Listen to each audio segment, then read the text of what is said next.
How to add GIFs to TikTok comments. Hi everyone, I'm here to assist you today without any delay. Let's jump right in. First, open TikTok on your device. Simply go to the video you want to add GIF in. After you're in the video, on the right side, click on the comment box icon. In here, you will find GIFs icon beside emoji. Or if you click on emoji, you may find it in here. But if it's not available, like in mine, it may not be available in your region.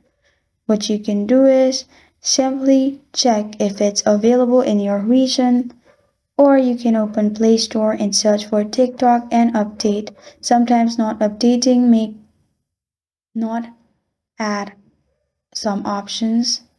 And this is how to add GIFs to TikTok comments. Thank you for joining me today. If this video helps you out, please leave a like and subscribe for more. Got a question or want to suggest a topic? Comment below. Thank you for watching.